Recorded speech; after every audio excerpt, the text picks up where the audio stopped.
আসসালামু আলাইকুম বন্ধুরা, আপনাদের মাঝে আবারও নিয়ে আসলাম সীমাহীন ভালোবাসা গল্পের 2 নম্বর পার্ট। তো বেশি কথা না বলে গল্প শুরু করা যাক। মেয়েটা শুধু রাগে চোখ মুখ লাল করে আছে, এখন আর কিছু বলছে না। পিছন থেকে আমার আম্মু বলল, আহ বাবা, এসব কি করছিস তুই? পিছিয়ে একটা মেয়ের সাথে এটা করা ঠিক হয় নাই। ওর বইগুলো ব্যাগের ভিতর ঢুকিয়ে দে আর ওকে সরি বল। আম্মুর কথা মতো নিচে বসে আমি মেয়েটার বইগুলো ব্যাগের ভিতর ঢুকিয়ে দিলাম আর বললাম, নেক্সট টাইম যেন সামনে না পড়েন। আমি তো আজকে ছেড়ে দিলাম, আমার জায়গায় যদি অন্য কেউ থাকতো না তাহলে কি হতো জানেন তো? মেয়েটা ব্যাগটা হাতে নিয়ে বলল, মন চাইছে আপনাকে আজকে কাঁচা চিবিয়ে খেয়ে ফেলি। যদি আর কোনোদিন দেখা হয় না তাহলে কিন্তু আপনাকে দেখার আছে আমার। আমি বললাম, আচ্ছা ঠিক আছে, দেখে নিও। এখন বাসায় গিয়ে ফিটার খাও বাচ্চা মেয়ে, আর কান্না করো না, মানুষ দেখলে বকা দিবে। মেয়েটি বলল, তোরে তো। এবার আম্মু এসে মেয়েটাকে বলল, মা আমি আমার ছেলের হয়ে সরি বলছি, কিছু মনে করো না, ঠিক আছে? এখন তুমি যাও, বাসায় যাও। সুইটি মেয়েটা আম্মুকে বলল, থাক আন্টি, আমি কিছু মনে করি নাই, তবে আপনার ছেলে গায়ে পড়ে ঝগড়া করে ওর স্বভাব ঠিক করবেন। এই কথা বলে মেয়েটা একটু সামনে গিয়ে আমার দিকে ইশারা করে ওর গলায় হাত দিয়ে দেখিয়ে বলল, পরের বার পেলে একদম কিন্তু কেটে দিব। আমিও ইশারা করে বললাম, আগে বাসায় গিয়ে দুধু খাও, ঠিক আছে বাচ্চা মেয়ে? মেয়েটা যাওয়ার পর আম্মু বলল, আগে বাসায় চল, পরে তোকে দেখাচ্ছি, নতুন এক জায়গায় এসেছি। কই একটু শান্তশিষ্ট হয়ে থাকবি তা না করে গায়ে পড়ে ঝগড়া করিস। আর কতক্ষণ এখানে দাঁড়িয়ে থাকবো বল আমরা? আমি বড় ভাইকে কল করে ওনার বাসায় ঠিকানা নিয়ে নিলাম। এখন থেকে ওনার বাসায় বেশি একটা দূরে না, এজন্য খুব তাড়াতাড়ি বাসার সামনে চলে গেলাম। বাসার সামনে গিয়ে দেখে উনি আগে থেকে দাঁড়ানো ছিল বাসার সামনে। আম্মু তো ভাইয়াকে দেখে চিনে ফেলেছে। আমাদেরকেও দেখে ভাইয়া বলল, এত দেরি কেন আসলি যে? আম্মু বলল, আর বলো না, রাস্তায় ছোট একটা ভাই। আমি আম্মুকে থামিয়ে বললাম, ধুর আম্মু, বাদ দাও তো এসব, ভাইয়া রুমটা একটু দেখিয়ে দাও। ভাইয়া বলল, চলো আমার সাথে। ভাইয়া আমাদের একটা রুম দেখিয়ে বলল, এটা একটু ছোটই, এখানে 1 মাসের মতো থাকো, পরে তো আর পছন্দ মতো রুম নিয়ে নিস। আর আমি 1 মাসের বাসা ভাড়া দিয়ে দিয়েছি, যদি কিছু দরকার হয় বলিস আমাকে।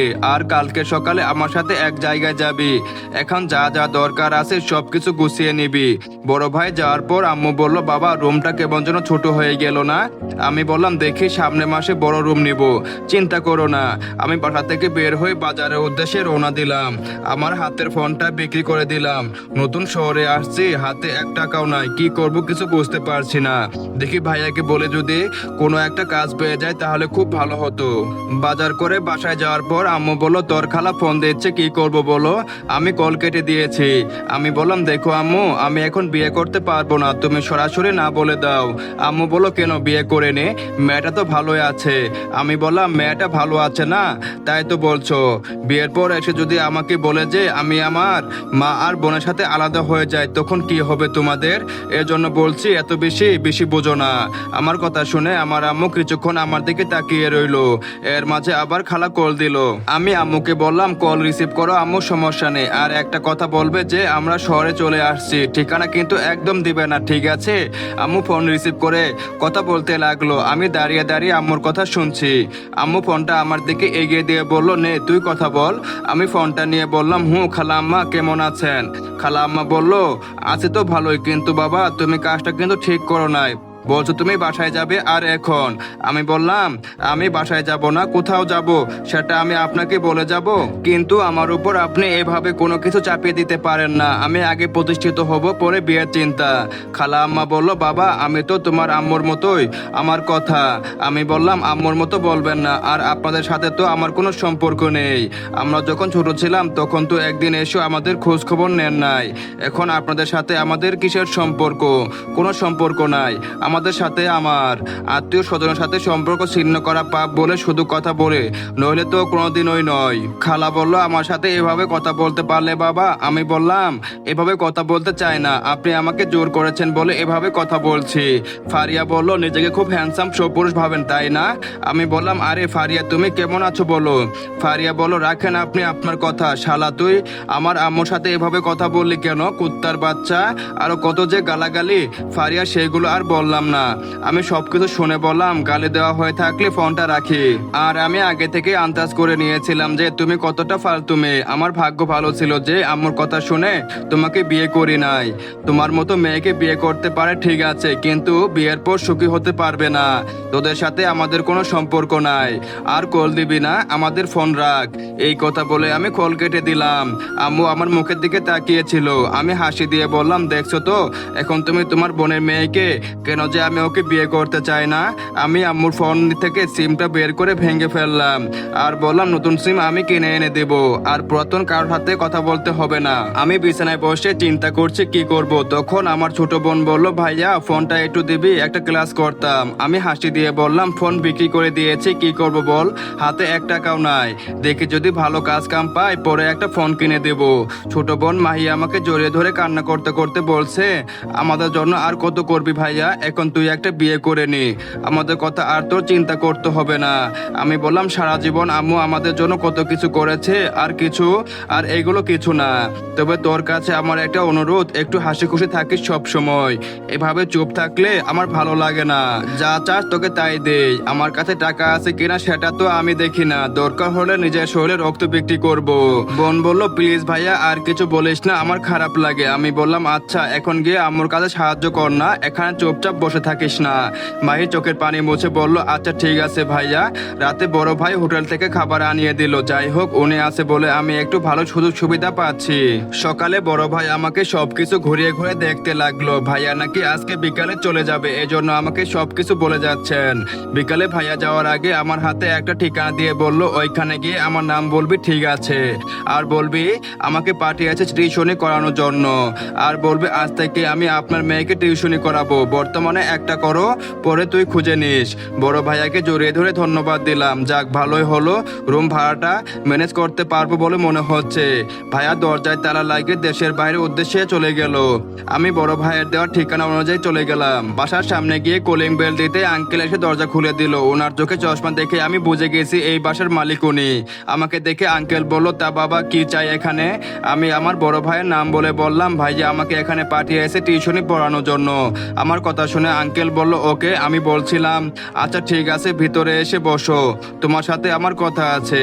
আঙ্কেলের কথা মতো আমি ভিতরে গিয়ে সোফায় বসলাম। আঙ্কেল আমার সামনে বসে বলল, এই পর্যন্ত মোট 5 জন স্যারকে বিদায় করেছে আমার মেয়ে। প্রথম দিন এসে সবাই চলে যায়, আর চলে যায় কেন আমি এটা বুঝি না। যদি জিজ্ঞাসা করি কেন চলে যাচ্ছে, উত্তরে শুধু আপনার মেয়েকে পড়ানোর মতো যোগ্যতা আমাদের নেই, উল্টা আমাদের পড়াবে। বিষয়টা কি তুমি ভালো করে বুঝতে পেরেছো? এজন্য তোমার ভাইয়াকে বললাম ভালো মেধাবী একটা ছেলে খুঁজে দিতে। আঙ্কেলের কথা শুনে আমি হাসি দিয়ে বললাম, এসব ভূত যে কিভাবে দূর করতে হয় তা আমার ভালো করে জানা আছে, এই নিয়ে আপনি কোনো চিন্তা করবেন না, বিষয়টা আমি ভালো করে দেখছি। আঙ্কেল বলল, আচ্ছা ঠিক আছে, আমার মেয়ের সাথে তোমার পরিচয় করিয়ে দেই। আঙ্কেল সুইটি সুইটি করে ওনার মেয়েকে ডাকতে লাগলো। নামটা শুনে যেন আমার বুকটা ধুপ ধুপ করতে লাগলো। এটা তো স্টেশনের সেই সুইটিটা না তো, যার সাথে কালকে আমার ঝগড়া হয়েছিল। সেরে বেয়ে যে মেয়েটা নামছে তাকে দেখে আমি হালুয়া টাইট হয়ে গিয়েছে। এটা সেই মেয়ে যার সাথে আমার স্টেশনে ঝগড়া হয়েছিল। এই মেয়েকে আমার পড়াতে হবে, আমি শেষ ভাই আজকে। কিন্তু এখন এই মেয়েকে হাত থেকে বাঁচা জরুরি। কি বলবো এখন, এটাই তো মাথায় আসতেছে না। তখন কেন এই যে মেয়ের সাথে ঝগড়া করতে গেলাম, আজকে কোনোভাবে বাঁচতে পারলেই হলো বাবা। মেয়েটা আমার সামনে এসে আমাকে দেখে চিৎকার দিয়ে বলল, তুই এখানে? আজকে তো তোরে আমি খাইছি। আমাকে বলিস আমি পিচ্ছি, আমি ফিটার খাই, আজকে তোরে আমি ফিটার খাওয়াবো। আঙ্কেল সুইটিকে ধমক দিয়ে বলল, কার সাথে কিভাবে কথা বলতে হয় তা কি তুই জানিস না? উনি তো নতুন স্যার, তোরে পড়াতে আসছে এখানে। সুইটি বলল, বাবা আমি বলেছিলাম না স্টেশনে একটা ছেলে আমার গায়ে পড়ে ঝগড়া করছিল, এটাই হলো সেই ছেলে, বিশ্বাস করো বাবা। বাবা বলল, দেখ সুইটি, উনি আজ থেকে তোরে পড়াবে, এই জন্য বলছি সম্মান কর, উল্টা পাল্টা কিছু বলিস না, হতেও তো পারে তুই যারা দেখছিলি সেটা সেই ছেলে না। আমি এবার আঙ্কেল সাথে তাল মিলিয়ে বললাম, ঠিক বলেছেন আঙ্কেল, আমি তো সেটাই বলতে চেয়েছি। আর আমি তো এই শহরে আছি 3 বছর ধরে, হয়তো আমার মতো আপনার মেয়ে অন্য কাউকে দেখেছে। আমার কথা শুনে সুইটি মাথায় হাত দিয়ে বলল, কি জানি বাবা, আগে শুনতাম মানুষের মতো দেখতে নাকি আরো মানুষ আছে, আজকে তো দেখি সেটা সত্যি হচ্ছে। আচ্ছা ঠিক আছে বাবা, তোমার পরিচয় করে দিতে হবে না, আমি স্যারের সাথে পরিচয় হয়ে নিব। এখন গিয়ে আমি টেবিল গোছাই, তুমি স্যারকে উপরে পাঠিয়ে দিও। আঙ্কেল সুইটিকে বলল, সাবধান মা, ওনার সাথে কোনো দুষ্টুমি করবি না, আগে কয়টা স্যার বিদায় করলে মনে আছে তো? এভাবে চলতে থাকলে তুই কিন্তু ফেল করবি। আর এমন করিস না মা। সুইটি উপর যেতে যেতে বললো সে সময় হলে দেখা যাবে বাবা। সুইটি যাওয়ার পর আঙ্কেল বলল সাবধান বাবা, আমি কিন্তু তোমাকে আগে সতর্ক করে দিচ্ছি। সুইটি আম্মু তুমি কই, এখানে আসো তো। আঙ্কেলের কথা শুনে একজন মহিলা ভিতর থেকে বের হয়ে আসলো। মহিলা বললে ভুল হবে, ওনাকে মেয়ে বলতে হবে। আর উনি তো সুইটির আম্মু। আমার তো দেখে বিশ্বাস হচ্ছে না এত অল্প বয়সে উনি সুইটির আম্মু হয়ে গেল। না ভাই, বলতে হবে। আজকাল টাকাওয়ালা মাথা নেড়া টাকলা কাকুরা সুন্দর সুন্দর বউ পায়, আর আমাদের মতো কপালে হালার। ভদ্রতার খাতিরে এখন তাকে আমার আন্টি বলতে হবে, নইলে ঠিকই আপু বলতাম। আন্টি আমাকে দেখে বলল এই ছেলেটাকে। আঙ্কেল বলল তোমার মেয়ের নতুন স্যার, ওকে ছুটি রুমে নিয়ে আসো। হঠাৎ করে একটা পিচি ছেলে ভিতর থেকে চিৎকার করে বলে বলে আসছে কি মজা কি মজা, আমাদের দুলা ভাই আসছে। এই কথা বলতে বলতে ছেলেটা এসে আমার পা জড়িয়ে ধরলো আর বলল ভালো আছেন দুলা ভাই আপনি? জানেন আমি আপনাকে কত মিস করেছি। এখন বলেন আমার মজা কোথায়? ছেলেটার মুখ থেকে দুলা ভাই ডাকটা শুনে মনের ভিতর কেমন কেমন যেন করতে লাগলো। এই পিচ্ছি একটা ছেলে এত কিছু বুঝে না। হালকা কালো রঙের একটা শার্ট পরে আছে, মুখে একদম অবুঝ হাসি। তবে আমার ছোট থেকে ইচ্ছা ছিল যে আমি কারো মুখ থেকে দুলাভাই ডাক শুনবো। ছোট থেকে দেখতাম মানুষ বিয়ে করলে বিয়ের পর শ্বশুর বাড়ি থেকে যে জামাই আদর পায় যা বলার বাহিরে। মানুষের এসব কাহিনী দেখলে আমারও ইচ্ছা হয় যে একটা বিয়ে করে ফেলি, যার চোখের মায় পরে আমি সাঁতার কাটবো, যাকে দেখলে বলতে পারবো জনম জনম আমি তোমাকে দেখতে চাই। তুমি কি আমাকে তোমার লম্বা শাড়ির আঁচলে এক টুকরো কোনায় আমাকে বেঁধে রাখবে? আমি তোমার মায়াবী হাসি সবসময় দেখতে চাই। তুমি হাসলে মনে হবে যেন কোনো দেশ থেকে কোনো পরী নিজের স্বয়ং এসে হাসছে। সেই হাসি দেখে যেন আমি বারবার মরে যাব, হাজার বার আমি মরে যাব, আর তুমি টেনে টেনে তুলবে আমাকে। তোমার ওই দুই গালের মাঝে যে ছোট ছোট টুল পড়বে, ওইগুলোর মাঝে আমি শুকনো শুকনো চুমো খেয়ে বলবো ভালোবাসি তোমায় আমি। আর তুমি হেসে বলবে এমন করে আমাকে পাগল করো না, আমি সত্যি তোমার প্রেমে পাগল হয়ে কোন দেশে চলে যাব। তখন তুমি তোমার পাগলিকে খুঁজে পাবে না। আর আমি তখন তাকে জড়িয়ে ধরে বলবো ভালোবাসি না তোমায় আমি। আমার ভালোবাসার কারণে তুমি যদি পাগল হয়ে যাও, আমি তোমাকে বারবার আমার ভেতরে জমানো সব ভালোবাসা দিয়ে তোমাকে আবার সুস্থ করে তুলবো। আন্টি বলল বাবা এমন করে না, উনি তোমার স্যার হয়, আজ থেকে উনি তোমার বোনকে পড়াবেন। আন্টির কথা শুনে আমার হুঁশ ফুললো। এতক্ষণ আমি স্বপ্নের শহরে ঢুকেছিলাম। ছেলেটাকে আলতো করে একটা চুমু দিলাম গালে।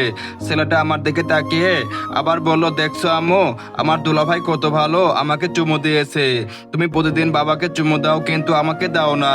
তোমার থেকে দুলাভাই অনেক অনেক ভালো। পিছে ছেলেটার মুখে এই কথা শুনে আন্টি শাড়ির আঁচল টেনে মুখ দিয়ে মুখ ঢেকে নিল। লজ্জায় ওনার মুখটা লাল হয়ে গিয়েছে। আঙ্কেল আর আন্টি একজন আরেকজনের দিকে তাকিয়ে হা করে আছে। হয়তো ওনারা মনে করেছিলেন ছেলে ছোট, ওর সামনে আর বাবাকে চুমু দিলে কি হবে, কিন্তু ওনাদের হয়তো একটা ধারণা নাই যে আজকালের ছেলে মেয়েরা কতটা চালাক হয়ে গিয়েছে। লজ্জার জন্য আন্টি আমার মুখের দিকে তাকাতে পারছে না। না, এখন আমাকে কিছু একটা করতে হবে। এখানে আসছি ওনার মেয়েকে পড়ানোর জন্য, আর দাঁড়িয়ে থেকে লাভ নেই। পিছে ছেলেটাকে কুলে নিয়ে বললাম তোমার যা মন চাই ডাকো আমাকে, ঠিক আছে? কেউ কিছু বলবে না। এখন তোমার বোনের রুমটা আমাকে দেখিয়ে দাও। পিচ্ছে ছেলেটা বলল হুম চলেন দুলা ভাই, উপরে আমি বলে দিচ্ছি কোথায় যেতে হবে। উপরে উঠতে পিচ্ছি আমার কুলে থেকে নেমে বলল দুলা ভাই আমি গেলাম, আপনি থাকেন। আপনার সাথে আমি এসেছি, জানতে পারলে আপু আমাকে খুব মারবে। আমার বাবা এত মার খাওয়ার ইচ্ছা নাই, আপনি ভেতরে যান। আমি দুলা ভাই আর আপুর মাঝে আসতে চাই না। এই কথা বলে পিচ্ছি দৌড়ে নিচে চলে গেল। যদিও ও পিচ্ছি, কিন্তু ওর কথাগুলো একদম বড় মানুষের মতো বলে। আমার যা একটা ইচ্ছা ছিল সেটা আজকে পূরণ হয়েছে বলে মনে হচ্ছে। বহুদিন ধরে কেউ আমাকে দুলাভাই ডাকুক এটা আমি চাইছিলাম। ঘড়ি কাটা তার মতো চলতে লাগলো। আমি হয়তো ভুলে ভালে অনেকটা সময় ব্যয় করে ফেলেছি, কিন্তু ঘড়ি কাটা তার মতো চলছে। কেমন যেন একটা শব্দ আছে ঘড়ি কাটা থেকে। না, আমার আর সময় নষ্ট করা যাবে না। দরজা খুলতেই ওপর থেকে কতগুলো ফুল আমার উপরে এসে পড়লো। আমার সামনে ছোট একটা রাস্তা সাজানো আছে ফুল দিয়ে। রুমটা যদিও অনেক ছোট, কিন্তু এর মাঝে ছোট একটা রাস্তা তৈরি করা হয়েছে টেবিল পর্যন্ত। টেবিলের সামনে সুইটি মাথা নিচু করে দাঁড়িয়ে আছে। আমার কেন জানি মনে হচ্ছে সুইটি সবকিছু আয়োজন করে রাখছে আগে থেকেই, যেন আমি ভিতরে আসতে পারলেই ও আমাকে আমন্ত্রণ করে ভিতরে নিয়ে যেতে পারে। মাথার উপরে যে ফুলগুলো পড়ে আছে তার থেকে আলাদা একটা সুগন্ধ বের হচ্ছে। ফুলের গন্ধে যেন আমি দাঁড়িয়ে থাকতে পারছি না। এই গন্ধ যেন আমাকে পাগল করে দিবে। সুইটিকে দূর থেকে দেখে মনে হচ্ছে আমি কোনো বাসর ঘরে ঢুকেছি, যেন ও আমার মাথা নিচু করে আছে, ভেতরে গেলে আমাকে সালাম করবে, আমাকে ফুল দিয়ে বরণ করে নিচ্ছে ও। সুইটি হয়তো আমাকে কোনো একটা বিষয় বোঝাতে চাচ্ছে, কিন্তু আমি বুঝতে পারছি না। এক পা খুব আস্তে করে সামনে রাখলাম, আর ছুরি তখন বলল, স্যার আপনাকে আমার রুমে স্বাগতম জানাই। আপনি আজ থেকে আমার স্যার, মানে আমার মনের ভিতরে ছোট একটা ঘরের অন্ধকারের মাঝে জায়গা করে নিতে চাইবেন, এজন্য আমি নতুন করে আপনাকে স্বাগতম জানাই। সুইটির গলার কণ্ঠ চিকন করে আমার সাথে কথা বললো, মনে হচ্ছে যেন ও আমার সাথে কথা বললো না, আমি কোনো পরীর মুখ থেকে মধুর বাক্য শুনেছি। যখন ও স্বাভাবিকভাবে কথা বলে তখন এতটাও নজর পড়ে না ওর কণ্ঠে, কিন্তু এই মাত্র যা বললো না ও শুনে আমার মন এক পার থেকে অন্য পারে দৌড়াদৌড়ি করছে। অন্ধকারে কেউ যেন আমাকে কিছু বলছে, আর আমি সেই কথা শুনে পাগল হয়ে সামনে যাচ্ছি। কে কথাটা বলছে তাকে এক নজর দেখার জন্য। এত মায়াবী কণ্ঠে সুইটি কথা বলল। যখন আমি এক পা দুই পা করে সামনে এগিয়ে গিয়ে চেয়ারে বসলাম, তখন সুইটি আমার দিকে তাকিয়ে বলল, স্যার আমি কি এখন বসতে পারি? সুইটি আমার দিকে তাকাতেই আমি ওকে এক নজর দেখে চোখ বন্ধ করে নিলাম। একটা মেয়ে দেখতে শুনতে এত সুন্দর হবার পরেও যদি সাজুগুজু করে, তাহলে তাকে দেখে কে বলবে না এই মেয়ে বিশ্ব সুন্দরী? যদি কোনো এক পরীকে এনে সুইটির পাশে দাঁড় করানো হয়, তাহলে সেই পরীটিকে সুইটি হার মানিয়ে নিবে। আমার ভিতরে মনটা শুধু বের হবে হবে বলে মনে হচ্ছে। মনের ভিতরে আস্তে শব্দ করে বলছে, আমাকে আটকে রাখিস না, আমি আর কত করে থাকতে চাই না। আমার সামনে এক ডানা কাটা পরে দাঁড়িয়ে আছে। সে হাত বাড়িয়ে আমাকে ডেকে বলছে, আমার মনের ঘরে তালা ঝুলানো আছে, তুমি যদি চাবি ছাড়া আমার মনের ভিতরে প্রবেশ করতে, তাহলে আমি তোমাকে না করব না। একবার আমার মনের ভিতরে ঢুকে দেখবা না তুমি? চলবে তো। গল্পটা কেমন লাগলো অবশ্যই জানাবেন। আর হ্যাঁ, যারা এখনো আমার চ্যানেলটি সাবস্ক্রাইব করেন নাই, অবশ্যই সাবস্ক্রাইব করে দিবেন পরবর্তী পার্টটা সবার আগে পাওয়ার জন্য। আর হ্যাঁ, আরেকটি কথা, যদি আপনারা সাপোর্ট দেন তবে অবশ্যই এই গল্পটা সবার আগে শেষ করে দেব। সবাইকে অসংখ্য ধন্যবাদ।